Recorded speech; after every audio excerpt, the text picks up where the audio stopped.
Hello, coders. Good morning. Hello, Select Test. Is it Select Test? Thank you very much for joining today. It's 7 in the morning here in the UK, in the sunny UK, and I'm going to be working on the course enrollment stuff today. There's a bunch of things that I wouldn't mind doing, and I need to update. First of all, I need to update the GitHub ticket because I have woken up thinking about a feature that I want to create or add on to this feature that I haven't defined yet. So I need to do that. Let's quickly get into the code. This is the feature that I'm playing with, the course enrollment. Whilst I do this, I am going through all the tests, just making sure that everything is as it seems. So it looks like it's going through all right. So whilst that goes on, let's go and update this. So what I would like to do, what I would like to do in this feature is to check whether the user is a premium user or a free user, because then we'll change how the course page looks based on that. So if, for instance, you're not a premium user, offer to have a premium account, so go to the pricing page and all that jazz. At the moment there isn't really a way to detect whether the user is premium or not, so that's what we'll work through. So things to build, I want to create create a method on the user account that checks if the user has a premium account. Oops, I can't spell premium. Accounts. So create a method on the user account, on the user entity. Okay, next one is to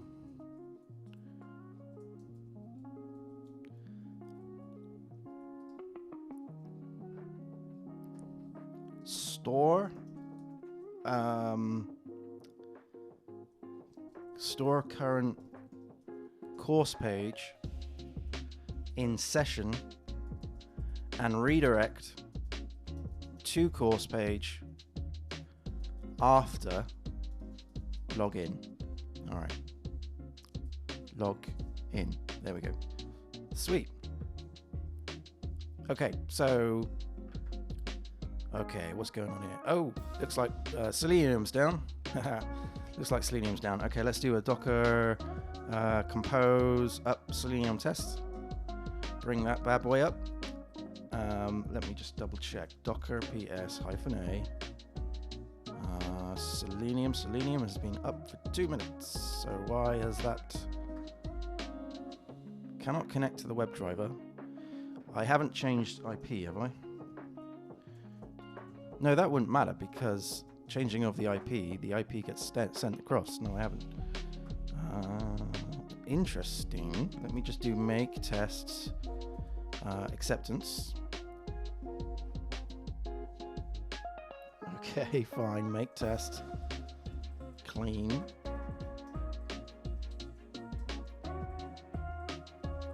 Acceptance. Come on. I just want to see one go green. Come on. So yesterday I put in a bunch more tests just to cover certain things that weren't covered. And also I've added some more acceptance tests. So things like checking for security, as in trying to access resources that shouldn't be accessed. So trying to access an account page or a password reset page when I'm not logged in. That kind of silliness. Come on.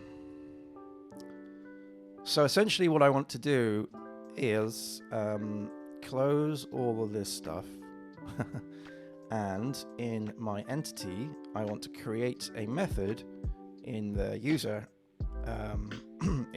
here is premium. That's going to return a true or a false. So I need to detect whether the user has a premium account. Now, in the future, I might be doing this via roles. I'm not too sure yet. But at the moment, there is a subscription plan that a user can be associated to, which has a subscription type of free or premium, but free or monthly or yearly. If they're yearly or monthly, then that is a premium account. And if it's a free, then it's not a premium account. So that's what the calculations will be on. I can see this is working now, so woohoo, that's good. What tool do I use to deploy my project? Terraform and Ansible. They're the two. That's Shinshiza. Shinshiz. Thank you for joining and asking. Yeah, that's a great question. I use Terraform, which is here. Bunch of Terraform stuff and a bunch of Ansible stuff. So I use Terraform to spin up the servers, to create the servers, and then I use Ansible to configure those servers. Now, at the moment, how to code well on the live site, that's actually a static site, so that's AWS Amplify. So all I do there is just push to master, and then that deploys it.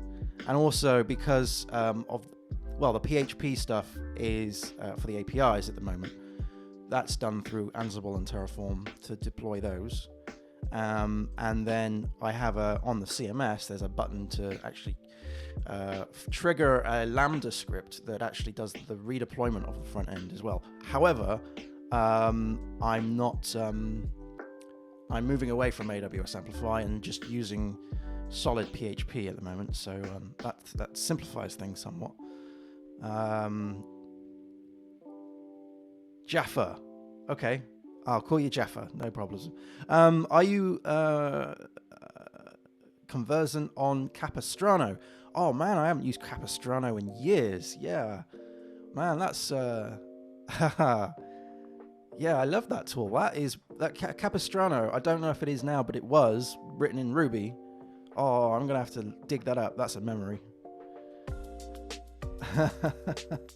Yeah, and the best thing with Capistrano I found is that you can designate a folder for current and then a folder for each of the versions. And then what I was doing is using a symlink to jump between. So I would sort of like do a deployment into a version folder, and then once the deployment has ran, I would just change the symlink from the current to the new version or something like that. Is the project still going on? I don't know. It is. 8 days ago. Yeah.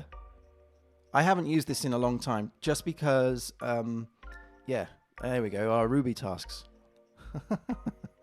Lovely. Just because I haven't, there isn't any projects that I do at them currently that use it. I used to work on loads of projects that use Capistrano when I was working in like agencies and stuff, but not at the moment. Not at the moment. Most of my stuff at the moment is being deployed via AWS at the moment. Okie dokie. Hey Maria, thank you for joining. Right, how are we getting on with these tests are still running through? That's fine. Okay, so I want to create start with an end-to-end. I think, no, not an end-to-end. Sorry, start with a failing test. So in our wherever it lives, our user test here, I would like to create a test and call this public function test is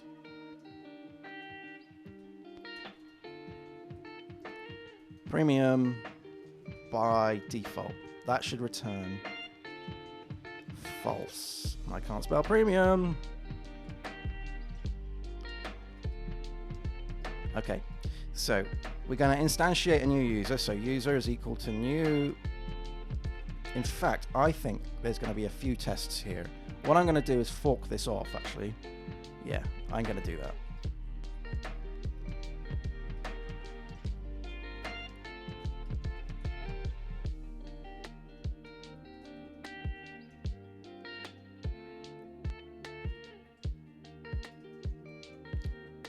Yeah, let me just remove all of it, just because I think there's going to be a bunch of tests and I wouldn't mind sort of grouping this into one file.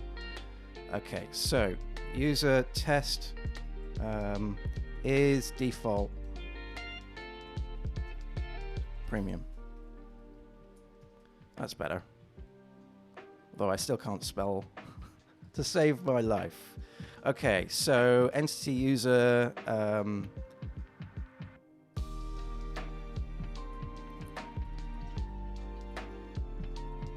so this will detect whether or not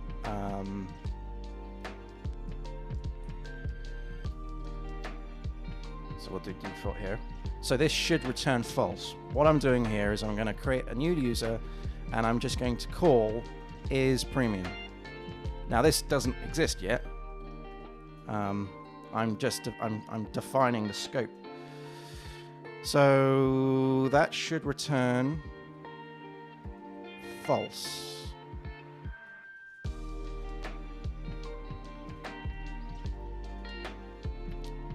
Okay, let's grab that. Let's jump into the container. That's all ran, it's fine. Awesome. There's 2 skipped, but I'm aware of that. That's fine. Let's jump in. So let's go into the container here and do bin, code set, run, unit. Let's run that specific test.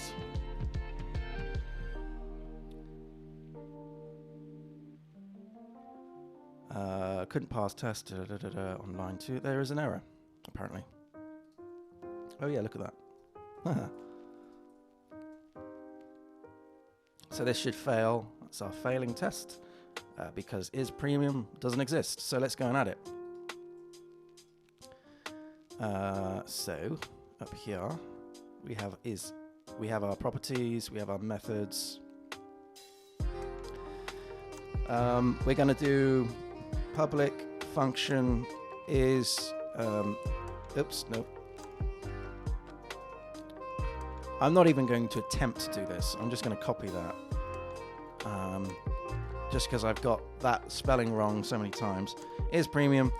We're going to return false.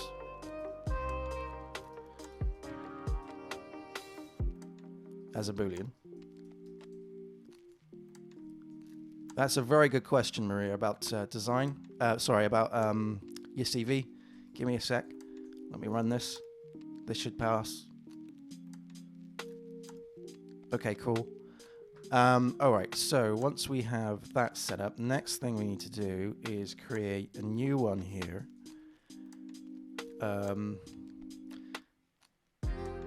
So is...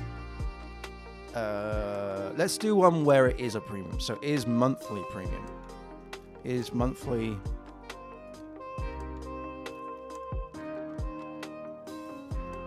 test monthly account. Test. All right. So we're going to just start racking this up. So user set subscription plan. And I need to build that now. So subscription plan subscription plan, PLAN. I know how to spell plan, is equal to a new subscription plan.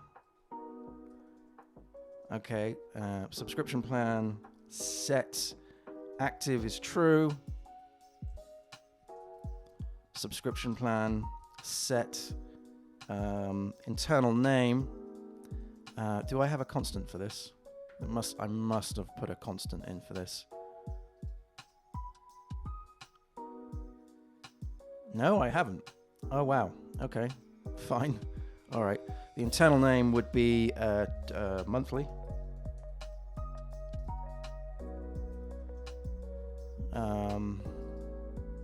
Is there anything else I need on this? Set, subscription, external ID, frequency, price, vendor name. No, I don't think so. No, I don't think I do. I think that's all I need. All right, so then we do subscription plan there. Now this must be true.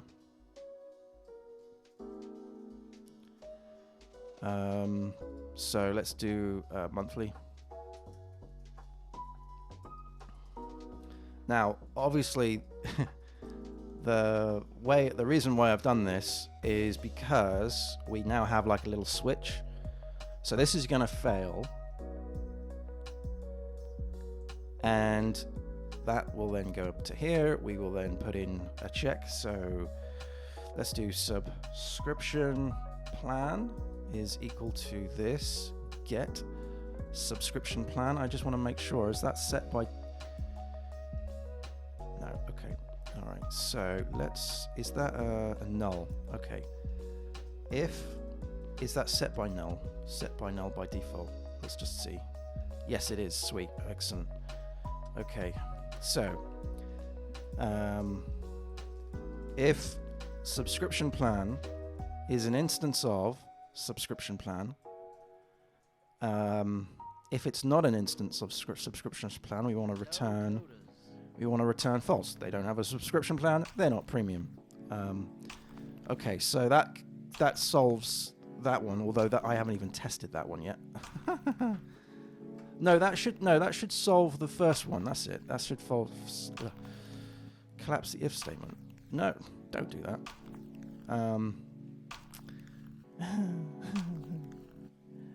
Hey, Jameson, thank you. Thank you for following. And not Jameson, sorry. You followed 2 days ago. Lol. WolfFit0OX, thank you for following. And sup me new as well.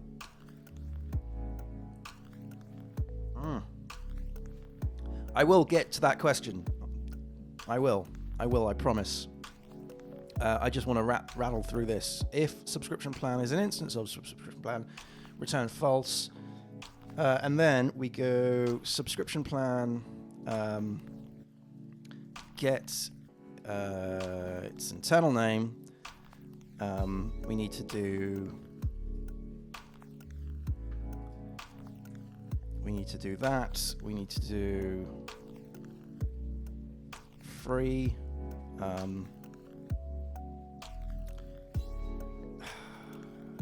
Yeah. So if that is the case, sorry, that goes in there, doesn't it? Sorry, my mind is two steps ahead of where my fingers are on the keyboard. Right, that needs to return false. Else,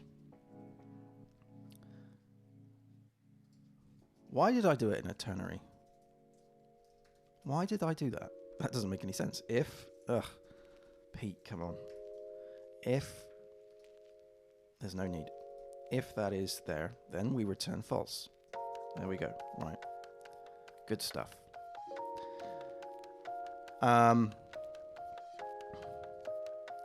In fact, the better way to do this is monthly. And then we return true, else we return false. True here. Yeah. All right. Let's run that test again. Okay, that's worked. And then I'll run the previous test and see if that works. Yes, it does. Sweet. Okay, let's do yearly now. So let's create a yearly account.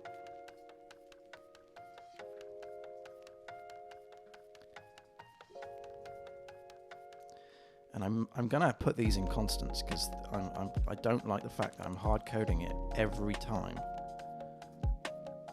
So we'll do that in a second. Set yearly, blah blah blah blah blah. That should be true. So we'll run this. Oops, that should be yearly. Yep. Let's do yearly here. In fact, what I can do is just group them all by this, can't I? Yeah. So let's run all of them.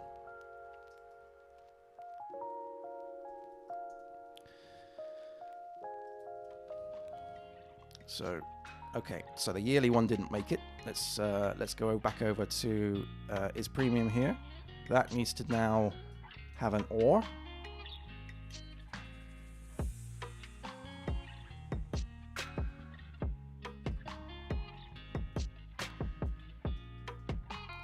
And we'll run that through again, and hopefully hopefully that will pass. Sweet, it does. Okay, I'm going to just quickly create a constant for this, because I'm a little bit...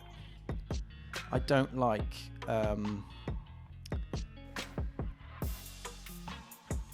when there's hard-coded stuff in the code base, I like to have a single source of truth rather than... so we'll do subscription plan constants.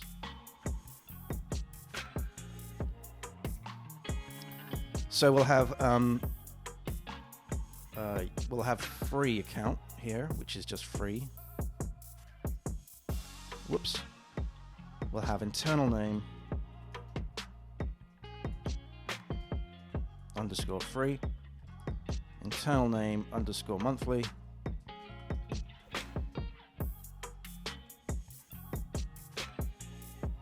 I mean, you can see my spelling is terrible, so having a single source of truth is a good win yearly here. Come on.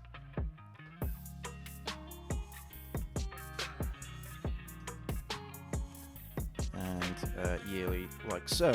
Yearly. Now these are public constants, so I should be able to... There we go. I should be able to now,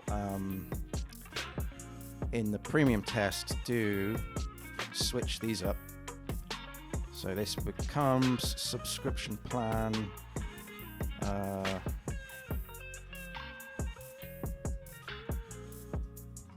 constants. Here we go. Internal. That's a monthly one, isn't it? Monthly. Or is that yearly? No, that is monthly. No. That becomes yearly.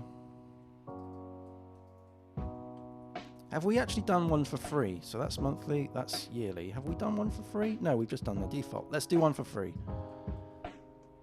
That makes sense, doesn't it? That then covers all bases. Is that a word? I don't know. I made it up. Internal free. Let's do free account on here. Let's that should return false. Yeah.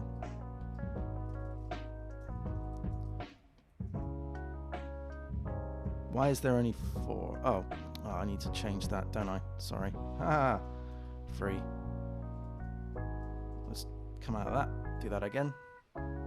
There should be 4. 4 tests. Give me 4 tests. Please give me 4 tests. Why are you taking so long? What have I done? Have I broken this? What's this up here? Undefined class. Don't know why that's there. Okay, here we go. 4 tests and they've all passed. Okay, I was just being impatient. Right, and then what we'll do is we'll jump over to the... I will answer that question. Honest to God. I will. Here we go. That's what I want to do up here. I want to do... and I tell you what we can do as a little bit of a refactor, because I don't want to just do a hard code of that and that. Let's do an array here of premium. Can I spell it? No, I can't.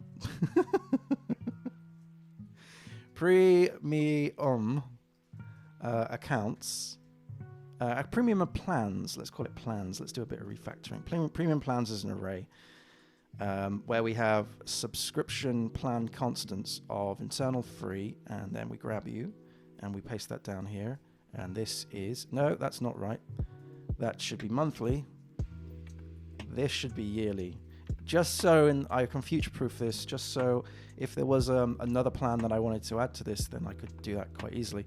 So now we need to change this if condition to do if in array, and we do premium plans. So I keep forgetting. Whoa, I keep forgetting. Is that it's the needle first, isn't it? Okay, so we get this. That is the needle. There we go. This would then return true. There we go. And then we remove all this. Let's do all the tests again. And fingers crossed, I haven't broken anything.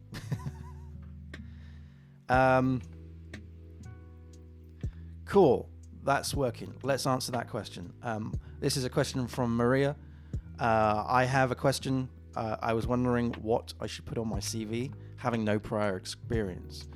So the first sort of answer on that, I think, would be, I'll answer that with a question, and that is, do you have any, when you say you don't have any prior experience, do you mean that you don't have any prior experience working in the professional sense, in the sense that you haven't done any work for a company and you've been paid for it? Or do you have experience in the I've built these as a hobby type experience, as I've worked on, I've done these.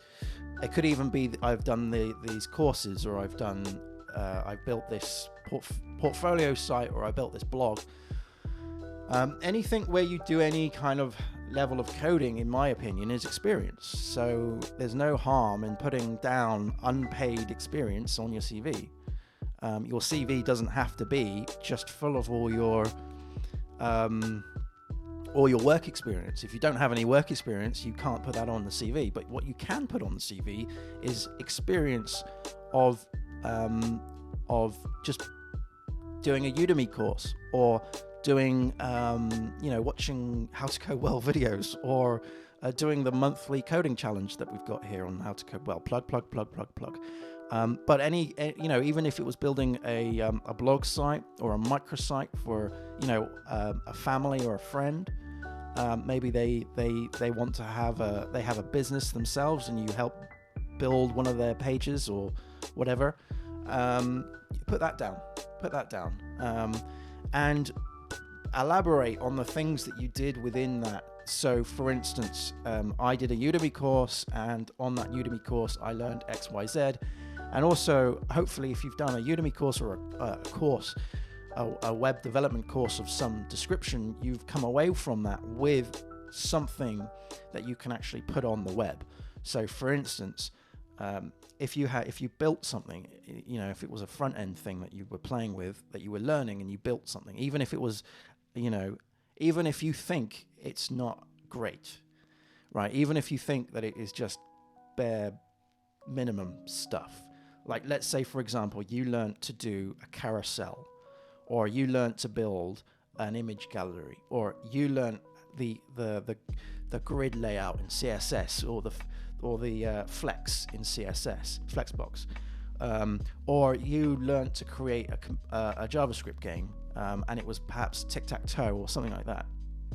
Put that on websites like Netlify. So Netlify it's a free hosting place where you can put static content in JavaScript. So create an account with them, push your code up, and then link that onto your CV. Doesn't matter if you're not being paid for it. Doesn't matter if you're not being paid for the stuff that you put on your CV. If you're new and you've just started out, then you're not going to have work experience, but you're going to have experience of learning the industry in the field. And a good recruiter who is after a junior developer will be able to identify the progression that you've done through just looking at the CV. So don't be afraid of putting stuff in. Now, the flip side on that, of course, is when you do get into the field of web development, when someone starts to pay you to build websites and web systems and web apps and mobile apps and all that stuff, you then want to change the emphasis of your CV to be more geared towards your paid stuff, because you're no longer showing the progression of your learning, you're showing the progression of your career. So that's when it starts to flip and change. And then eventually what will happen is that the stuff that you've got in your early years on your CV will start to be reduced. What I try and do now is on my CV is when I put something on the CV, I try and take something off the CV, just because otherwise it's going to grow, right? So you need to sort of cut bits out. But you obviously, when you're starting out, you don't have that concern. It's just I don't have any work experience, but I do have experience actually learning this stuff. So put that down. It also becomes a talking point, right? So when you're in an interview, you can actually talk about it and say, yeah, in this course, I learned this stuff. It doesn't even have to be an online course. It could be a boot camp. It could be an evening class, but then you can talk about those things in the interview and say, yeah, I found this difficult, or I progressed with that, or I found this less difficult than I thought. And a good interviewer would say, if you were to do that differently, what would you do? Or, what happens if, suddenly that page gets hit by a lot of, a big traffic spike? What things would you do to make it performant? It obviously depends on the context of what it is that you're doing. Just don't feel afraid for not putting anything on your CV. Hang on, that didn't come out right. Don't be afraid to not put your... No, that doesn't work. Let me start that again. Do not be afraid to put down your learning experience on your CV. That's what I'm trying to say.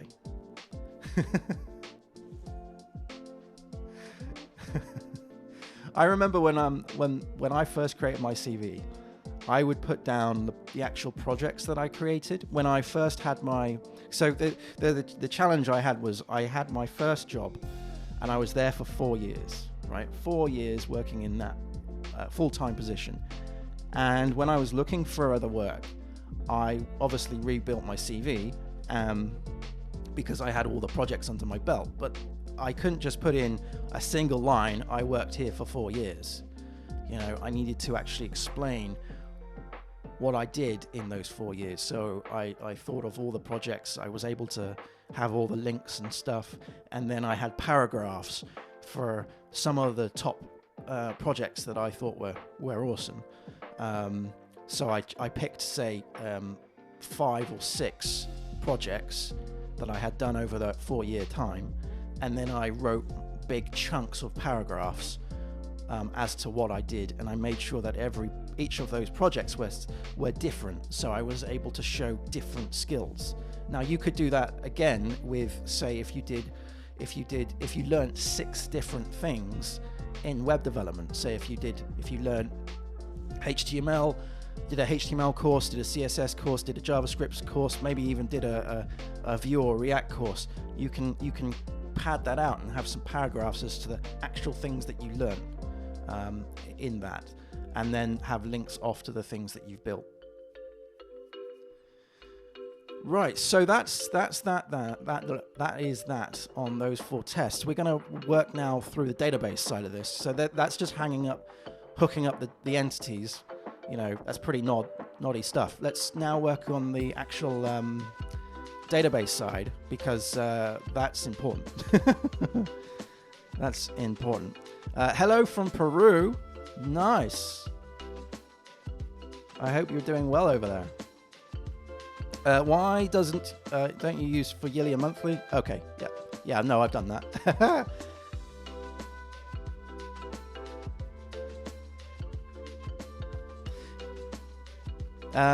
Sorry, just reading the comments again. What do you recommend for 3 really good... Oh yeah, what do I recommend for 3 really good projects for the front end? So I'm going to be really boring and say a to-do app. Because a to-do app kind of has... a to-do app has a lot of things about it that can be used in other projects. So for example, with a to-do app, you are listing rows of things. Let me go into this mode. So a to-do app, if you break a to-do app down, you have storage. So you are storing your to-do, your tasks. You assign a task a time, so a date in which you want to complete it, which means that you're working with dates. Now, if anybody works with dates in programming, you'll know how difficult that is. So that's task, that's deadline dates, when this task is up. You've got the whole storage side of things, so having a database connection. You've also got or it could be local storage if you don't want to go down that route.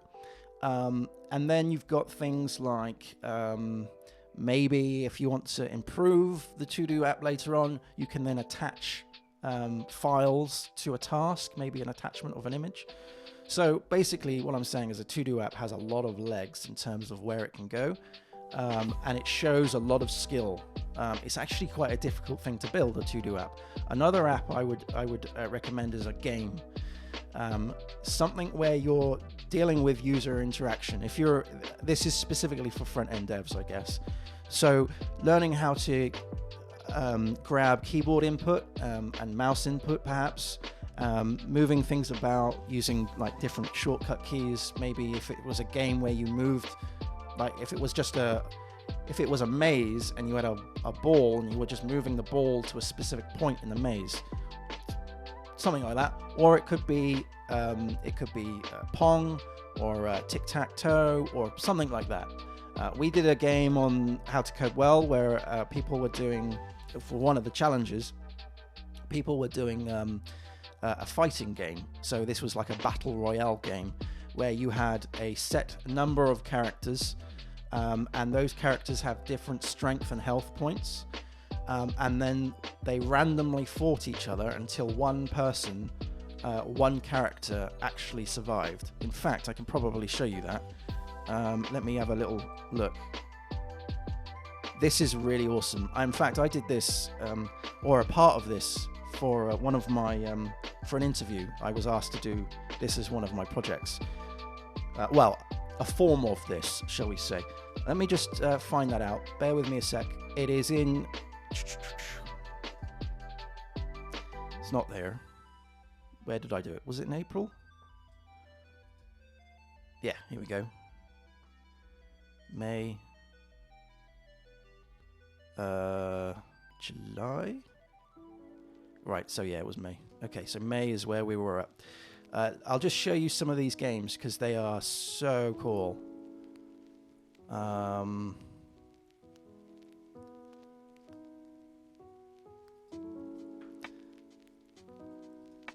Do these have links off? Yes, here we go. Here we go.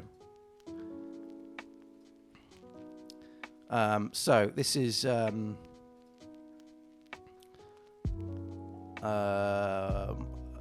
Michelle, and this is the game that they created. So the idea is we have all these characters, right? And they have health and strength, and they have I gave them a particular type, and they roll the dice, and they can gain specific powers. And when they on each round they fight each other, and also you can remove a player if you wanted to. Although I don't think that's kind of, and you can increase the health, and you can decrease the health, and you can reset. So something like that. I mean, it's a table essentially of stuff, and I believe this one's read through JavaScript. Let's see if I can grab another one.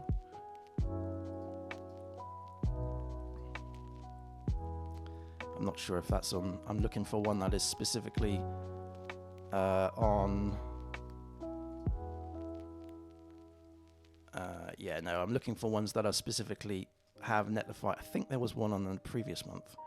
So there was April, wasn't there?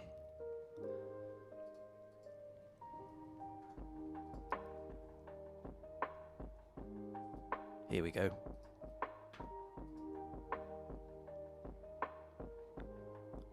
So again, it's a sort of a different approach, different style, and you roll the dice, and if there was a double, then you would gain sort of specific powers. So for instance, these would increase their health significantly, and then they would just keep brawling and fighting until one ends. I mean, it's and they put all of this stuff on Netlify because it was a static JavaScript game. So anyway, sorry, going back to the original question you had. If anyone wants to check out these, by the way, I'll just put this in the coding challenge. I do have a podcast, yes. So sorry, going back to the original question of the three things. So I said to do is probably one to play with. a game of some description, because that shows user interactions. And then maybe the other one is possibly, well, I would do a microsite. I would do, if I was a front end dev, I would look at creating some sort of very small, probably a static site where I am talking about either one of my hobbies, or I mean, it could even be a blog, or it could be a microsite promoting something like an event or a business product or something like that. Probably though, I would stick to a blog. So I would create a blog, and I would eat my own dog food. So I would basically I would create a blog, and I would talk about my learning journey. So I'd use my blog as a means to promote myself, but I would also use the blog to record what I've learned. And then, have links off of that to the other things. So they're the three things. To-do app, which sounds pretty boring, but it's actually very difficult to play with and do. I would build some kind of game, and then a microsite.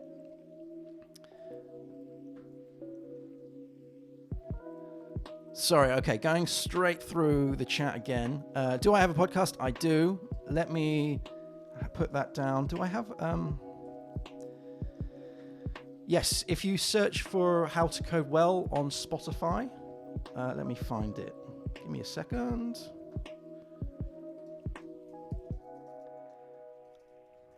Or Apple iTunes.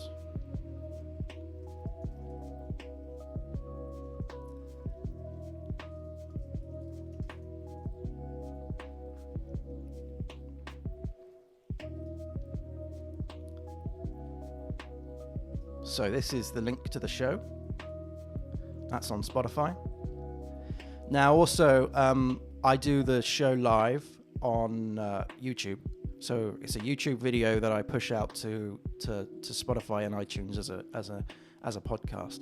So if you have any questions about the stuff that we've been talking about, CVs, work, all of that jazz, then feel free to jump on, and we can have a chat live if you want, if you don't mind that becoming a podcast format.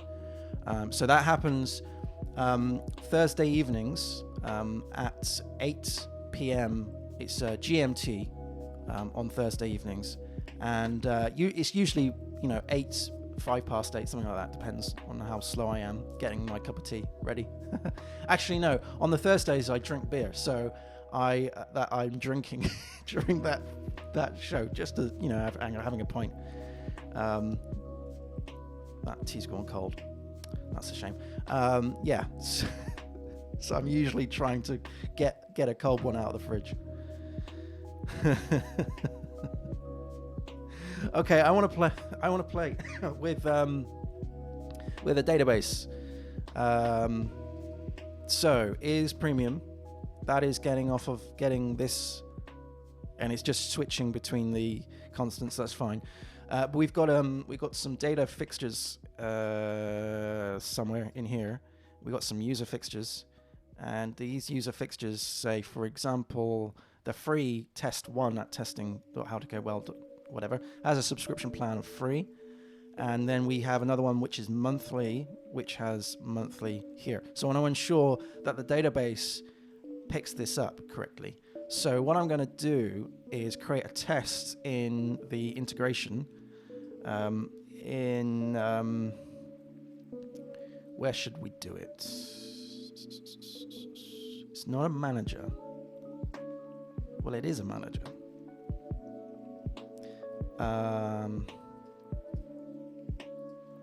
What's that? Yeah, all right, we'll do it in database.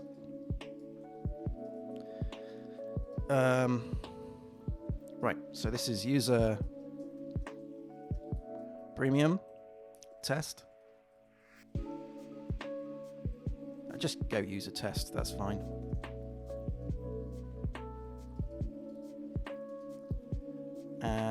I'm gonna just get rid of all of this stuff. And at this point, I'm gonna do test user has premium accounts. I don't think I'm going to use any data fixtures for this, or data providers. I'm not sure why this is called repository. It should be called database. And this is going to be user.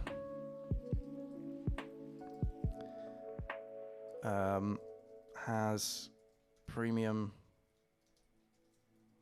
accounts and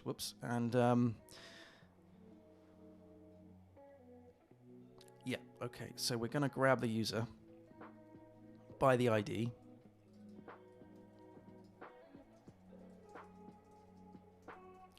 Which I need to find. So maybe having a data provider would have worked. It would be here, wouldn't it? I'm gonna split that right. Let's get rid of that for a sec. So here we've got our, there I'll do, and then here, there we go. Right, so I want to deal with the free one first, right? So we're gonna grab the free user. User entity, why is that? Oh dear. What have I lost here? Tester, grab service, doctrine, oh yeah.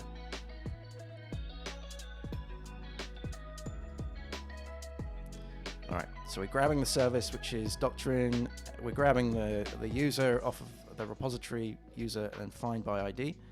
Excellent, so that should return a user, which now means that if I did user is premium, that should return false, yeah?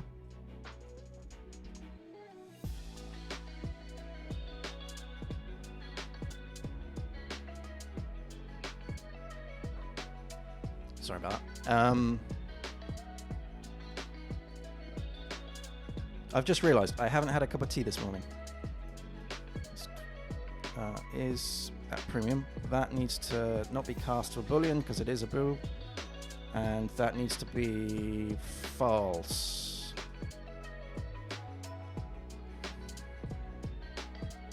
Can I do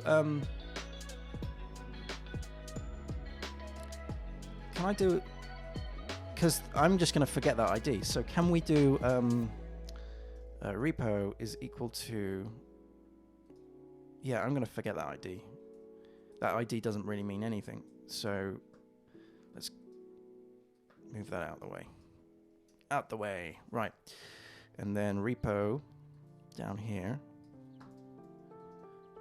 We should have a... Let's put that there. This is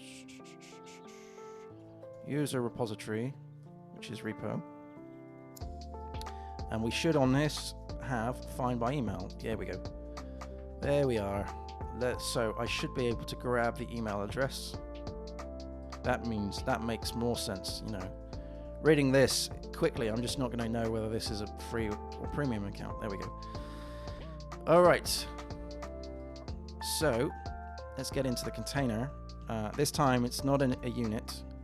It is a integration. Whoops. Integration -G. Whoops. No. Right, -G.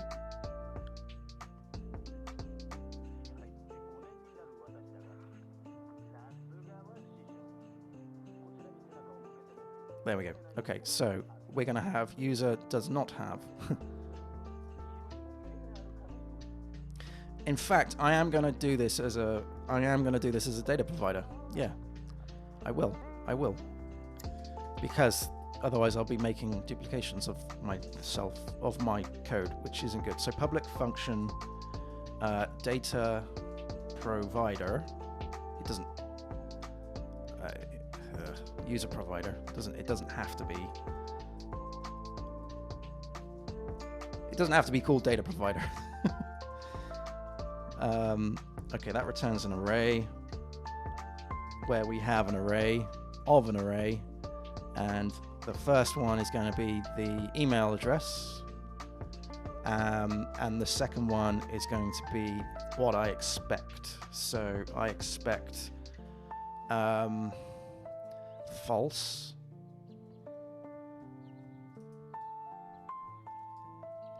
And obviously we need to return this. Okay, the next one we're going, well, let's just run this first. So that takes a at data provider of call data provider. I want to change that. That doesn't make sense.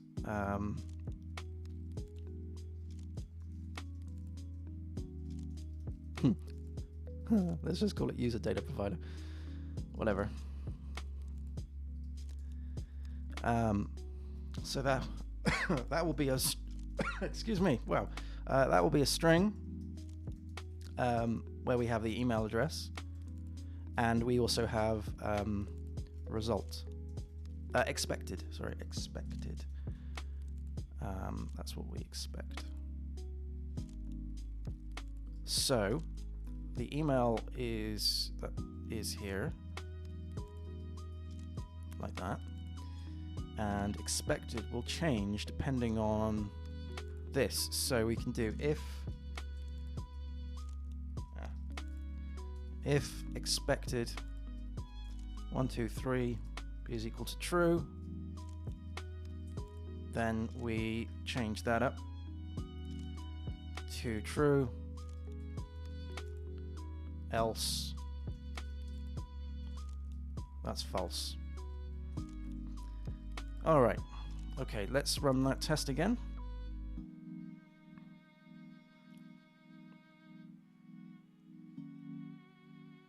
That sounds really good. No problems, Maria, that's great. Okay, that's cool, that's gone through. Next one is to change this to be our monthly account, which is something to do with, where are we here?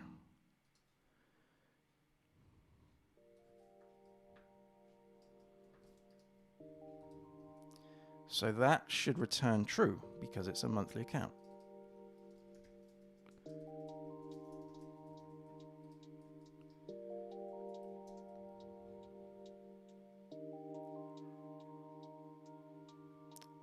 So that's broken up into two sections because there's two things here. Okay, so call to undefined method on null. Why? Oh, it's because I can't spell monthly. But hey, that's a good test though, you know.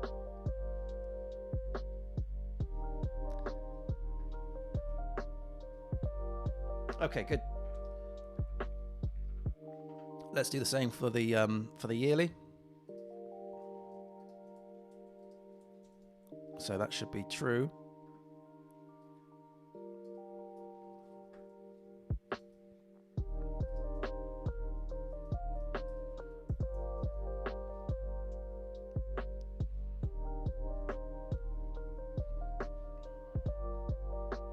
Marvelous. Okay, so we've got the entities tested, we've got the database tested. Now let's start working on the end-to-ends. So let's get rid of that for a second. Let's open this up. Now what I want to do, essentially, I should have showed you this. That's done. If we go to the website,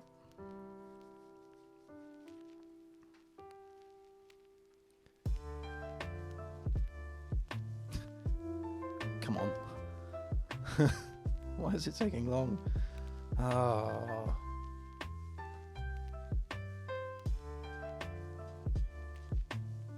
Nope, still hasn't loaded yet. Exit. Here we go. Now it's loaded.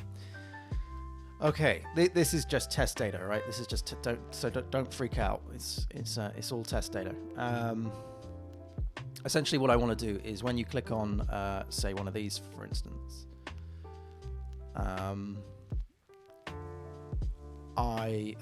I've been playing around with the look.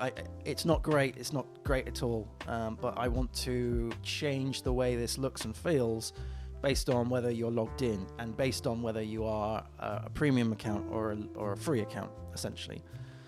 So currently, I'm logged out. So what we'll do is we'll just create a little button here that will just change depending on the states. So I'm going to create I'm going to create a an end-to-end just to get to this. So let's do on acceptance. I'm going to just grab one of these things and just copy it, I think. So we'll do course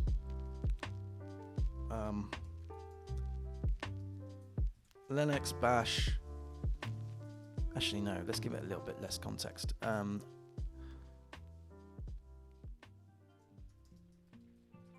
Course logged out.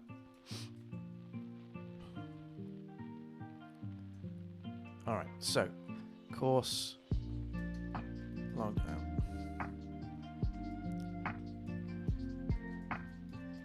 Access a course when logged out. All right.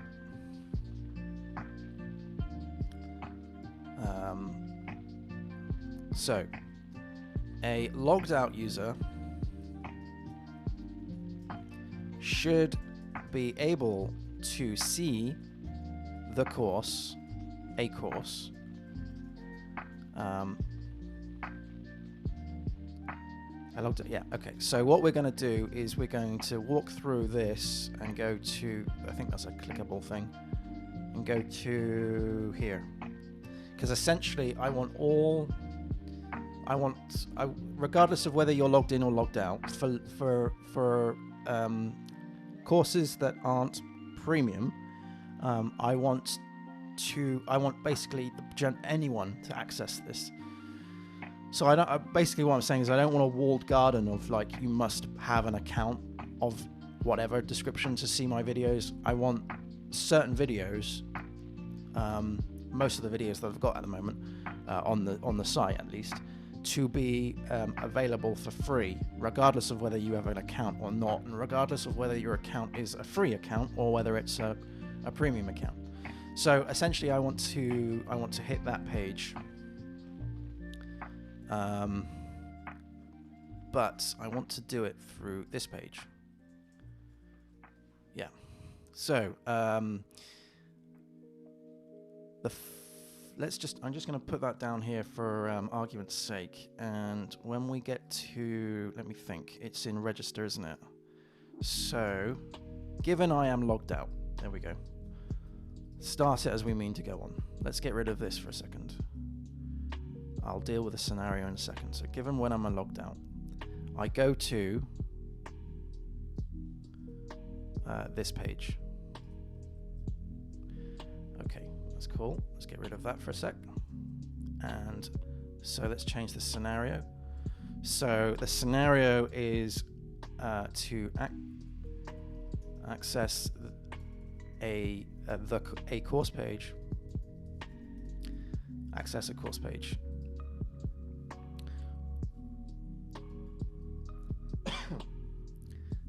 Okay, so first up, let's see. This should, obviously this should work, right? Let's just refactor rename. I just want to grab all that. Let's go over to the testing suite here. Let's do make test acceptance, and we have feature, passing in the feature that we want to test, which is this one here. So this should work.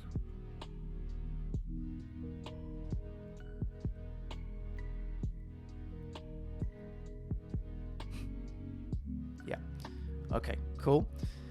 So we can access this. I want to see, as I'm logged out, I want to see a button to say create an account or join or something like that.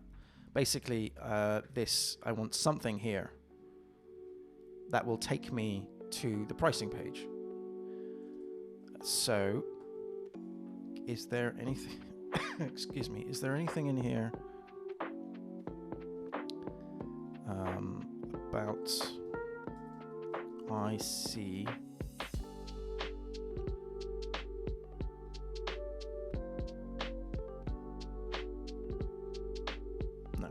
I might have to write this myself. Okay, never mind. Then so that's and I see, sorry, and I see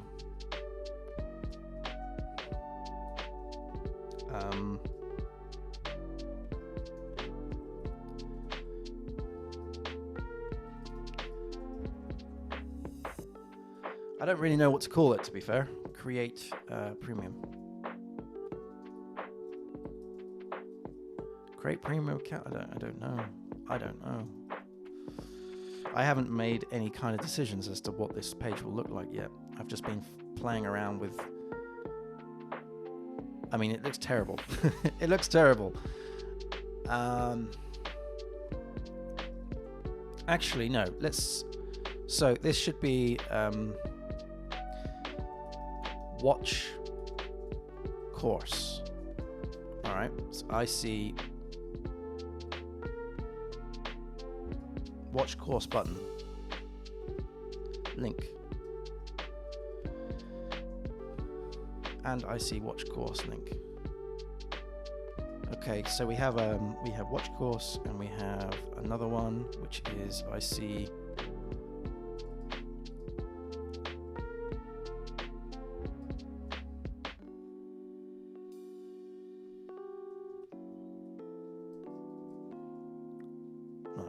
all right. I tell you what, I'm going too far. Let's just run this. This will fail because we don't have that running, and I think it will even fail because we don't have the we don't have that actually written. Let's dive into here a minute. Let's do -v. Let's run. Actually, no, that's not the way to do it, is it? It's gherkin. Hang on. There we go. Gherkin snippet acceptance. I think I can provide a feature. I think maybe I could do that. There we go. So that's what I need. I see link. So it's not clicking link. I can see the link. So let's grab that. Paste it into our support functions, which is in here, which is probably page steps, maybe, I don't know, front end steps. Put it in front end steps. Let's put this into here. Then I see arg1, so we need to fill this out. So this I see in I see link. I can see link. Passing in arg1.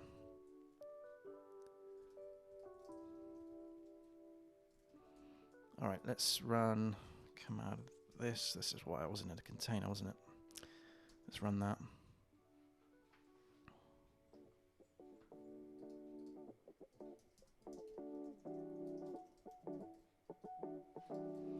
I could probably just write I can see. Meh. Okay, so no links containing watch course were found on this page. Yes. So we need to create that now. So we go over to templates and we go over to front end, and it is in the course page here on index, and we're going to just create a button or a link or something. Sort of here. At the moment, I'm not concerned with the look and feel of this. I just want to get the functionality done. So I need to make a decision on that needs to be watch course. So that needs to be path. Pricing, maybe.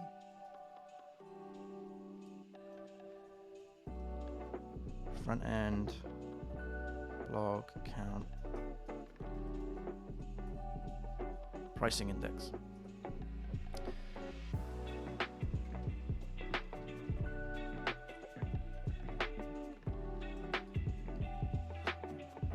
Let's refresh. So there'll be a link somewhere around here floating about. I would imagine it's here or something, or down there. Yeah, watch course. Okay, so that should now pass through, and the next thing I want to do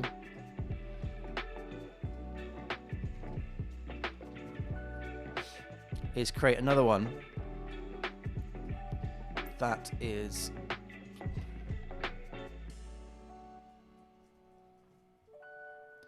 I'm thinking maybe it should be continue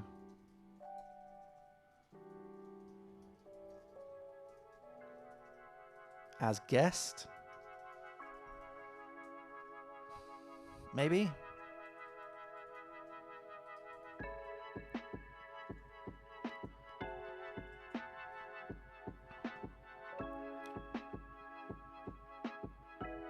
Yeah.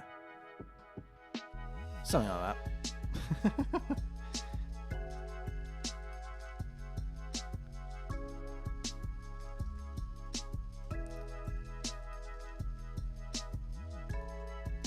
Can I not? There we go. Now this is going to go to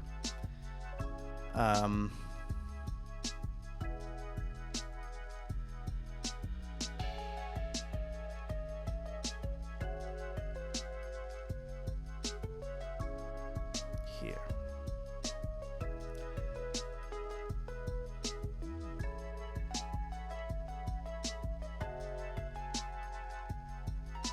I'm just a bit thrown as to why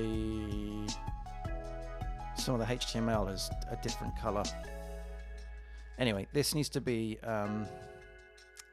this link, and this brings me to a challenge because now I need to pass in the slug of the first tutorial.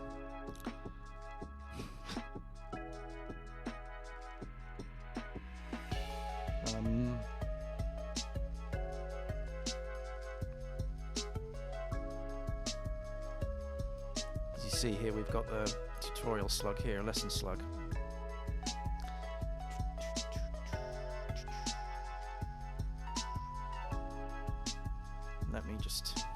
Let me just do a bit of investigation.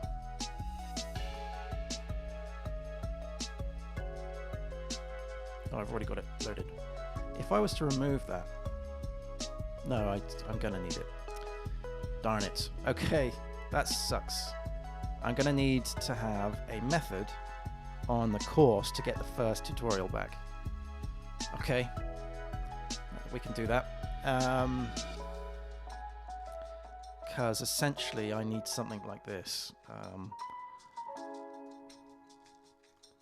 Lesson slug is equal to course dot get tutorials. Well, this is dirty. This is really dirty. Slug, that's dirty.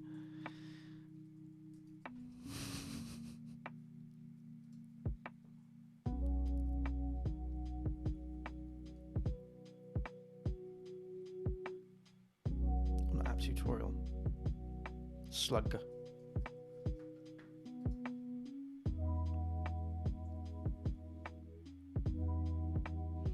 All right, I'm gonna throw a BR in. I know, terrible of me. I'm just gonna throw a BR in just to make it a little bit more. Okay, so watch course and continue as guest. So continue as guest will go straight to the page, and then watch course will go to the pricing page. So let's deal with that in the E2Es here. So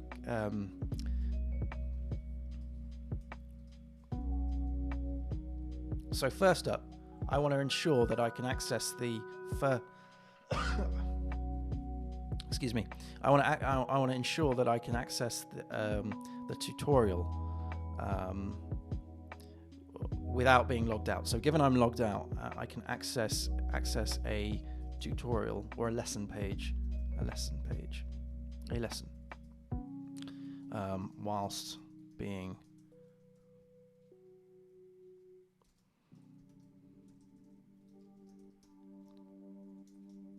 without being logged in. Okay, in. Excuse me. So I am logged out. I go to here, but we want to actually go to here. So / and do we have anything? Yeah, learn. Yeah, let's just see. I see. There must be a check I've done before for title.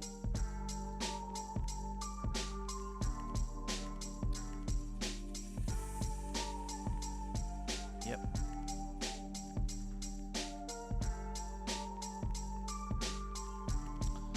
So this is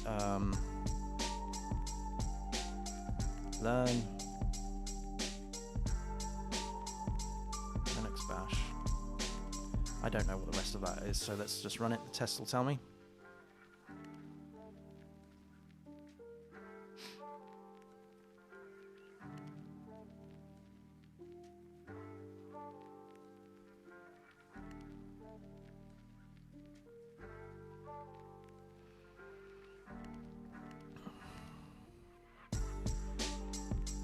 Okay, so it was. Oh, it's a not found. Oh, this. Yes, it's because it's lesson. Sorry.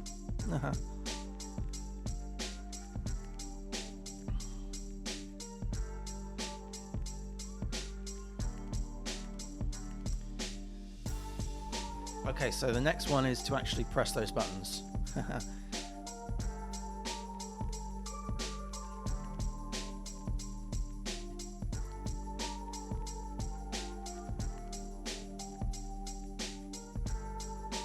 No root found.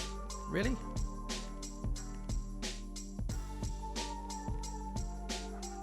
Oh, silly me. Yeah. Sorry about that. So yeah, clicking on those buttons. So if I am a premium user, I don't want continue as guest because I'm already logged in, right? I want watch course, but the watch course shouldn't go to the pricing page. It should go straight to the course. That's the levels of that's the complexities here. So access the lesson without being logged in. Okay, next one. In fact, I'm going to split this out a bit.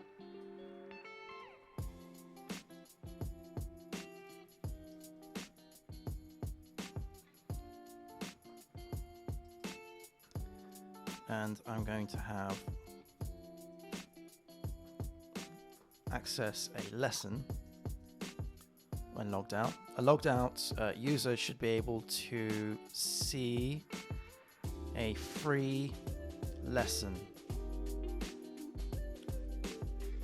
Okay, so on this one here, we'll get rid of that.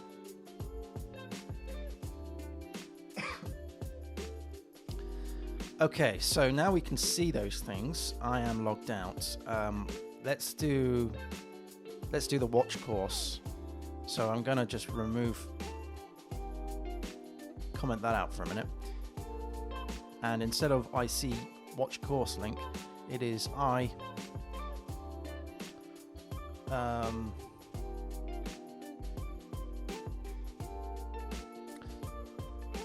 yeah, no, sorry, we'll do the other one. Yeah, we'll do that one. I see continue on as guest, and this is I click. Is that, have I done this before?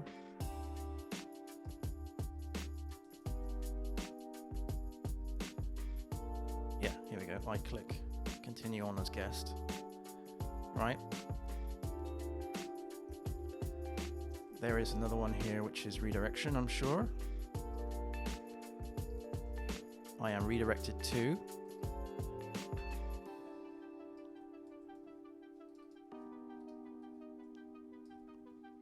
Then I should be redirected to whatever I've defined down here.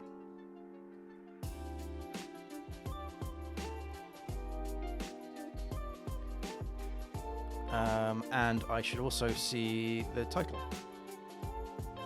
which will fail, I'm sure. All right, let's give that a blast.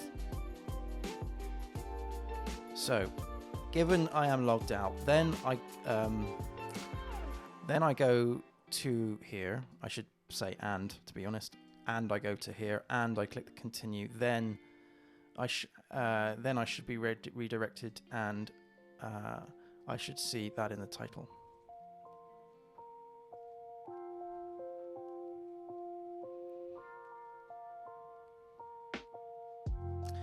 Okay, here we go. Failed at setting that. How to redirect standard output streams contains. Seriously? Why is that the first one then? I think I've got a problem with the ordering. Have I not?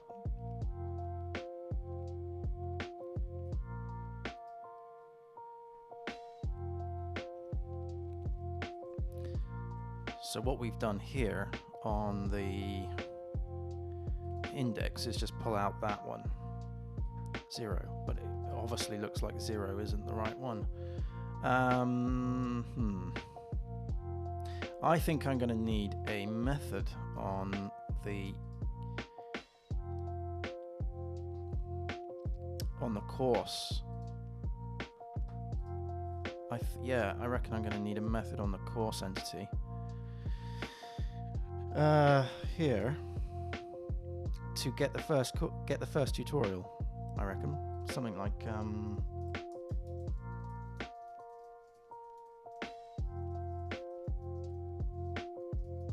get first lesson. Whoops. Totally untested, of course.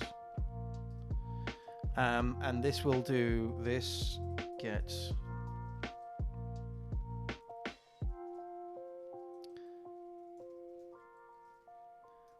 I'm a bit worried as to why the tutorials aren't in the right order.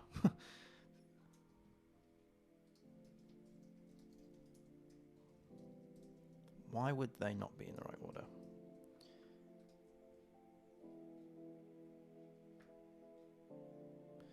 If tutorial counts is greater than 1, then we reorder the tutorials and we return the tutorials. When we reorder the tutorials, we check the display order.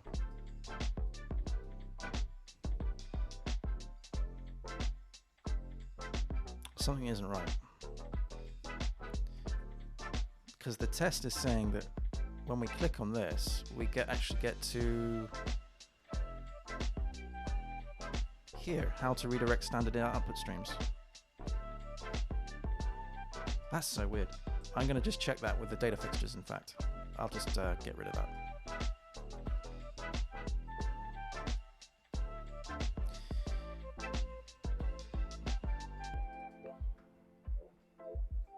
Linux Bash for beginners.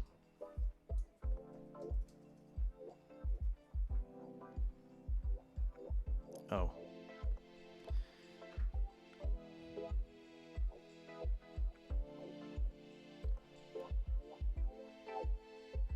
For each. Oh. It's in config, isn't it? It's up here. It's in courses. It's in this one here. Alright, the basics of Bash is the first one.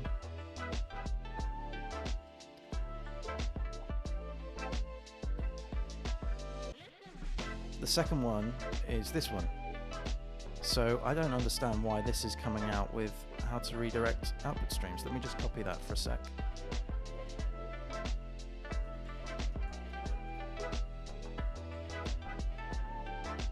It's this one up here. This is the thing it's thinking is the first one. Why?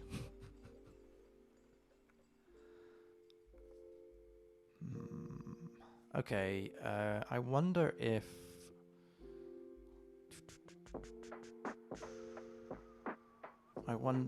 it's got something to do with that reordering thing. It might do.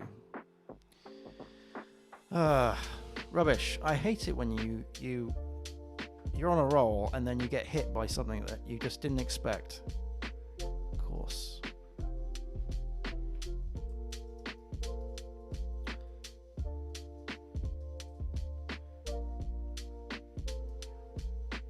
I'm wondering if it's that.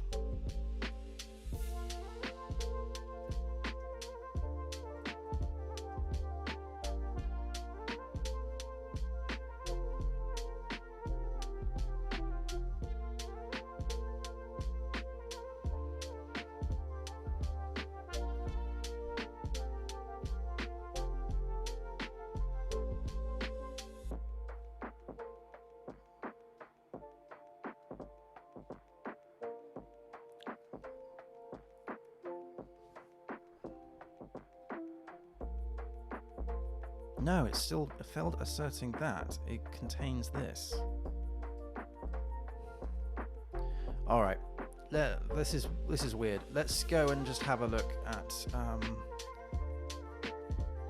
It's this one here. Continue as guest. Let's just see what it looks like on the page.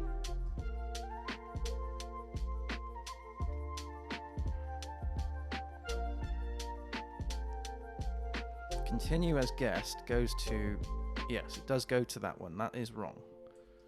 And it's doing that because, excuse me, because on the template, wherever the templates live, in front end, in here, it's because we've gone course tutorials 0 slug.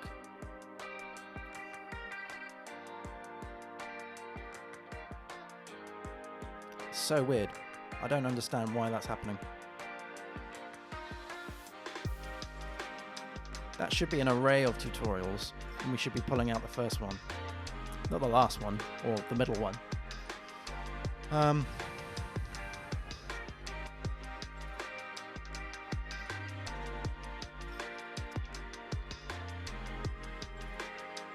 Course.tutorials. It is with an S. Tutorials. Yep.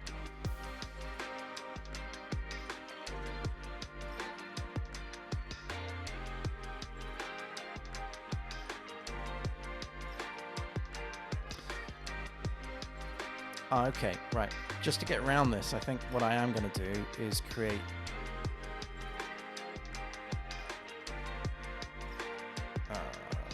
create a method down here.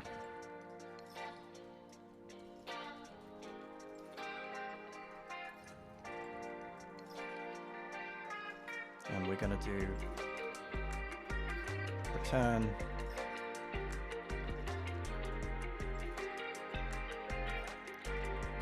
I mean, it's the same deal. It's just in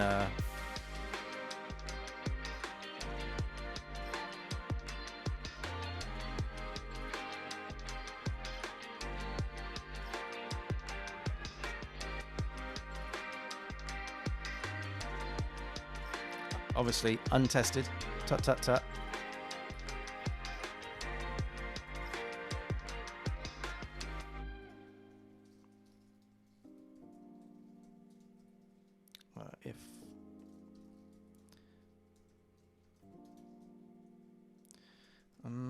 What's the best way of doing this? This get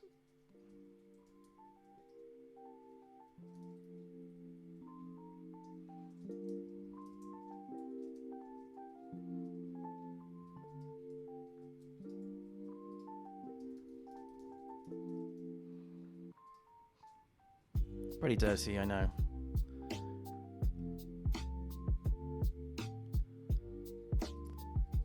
Just so I got something in the twig that I can use.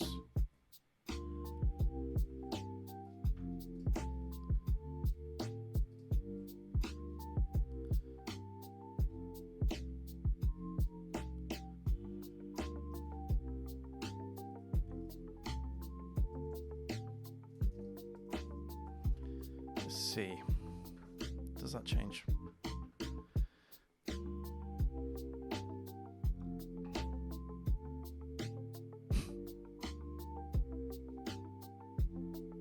That's baffling. I don't know why that's happened. Premake max expects parameter 2 to be a string, but you've got an object. Oh yes, because that needs to be the slug. Okay. Yeah, I'm not going to be able to solve this, unfortunately. I need to shoot off and get on with some work. So what I'm going to do is just create a... let's get rid of that. Let's get rid of all the the rubbish that I've just added in. And I'm going to create this as a bug in here. A new issue. We'll do it separately to this because it's kind of different. So the first tutorial, actually tutorials are in the wrong order when calling course.get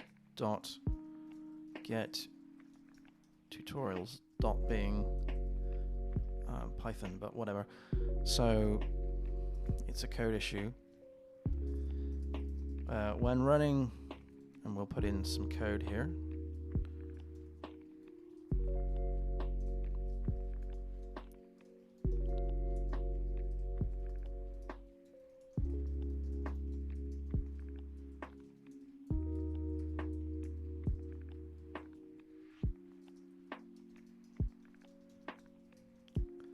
First tutorial.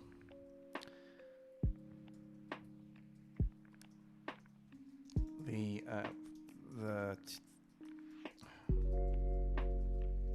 first tutorial is not the tutorial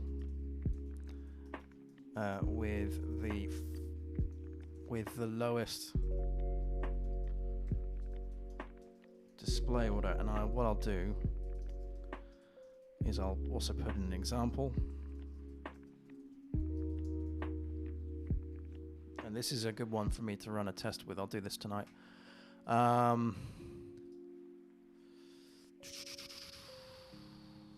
It was example, it was tests, acceptance. I want to get that, this one here. Refactor rename.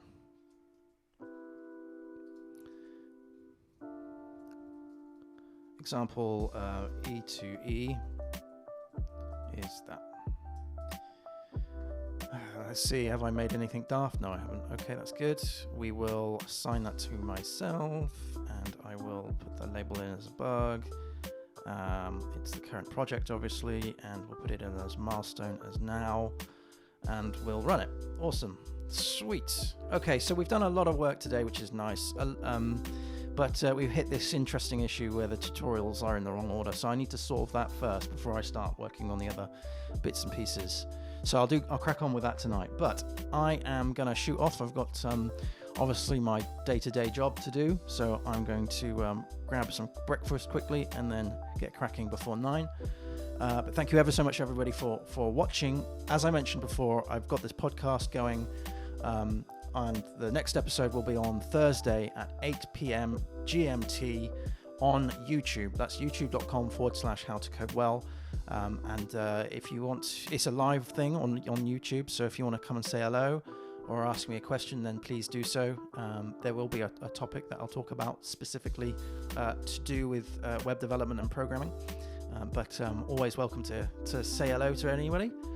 And then the next stream that we do will be on Twitch. The next coding stream will be on Sunday. So that's Sunday at 14:30 GMT. And I'm hoping by then I would have progressed, because there's obviously a lot of evenings between now and then. I'm hoping to have progressed this project. So hopefully this bug wouldn't be here.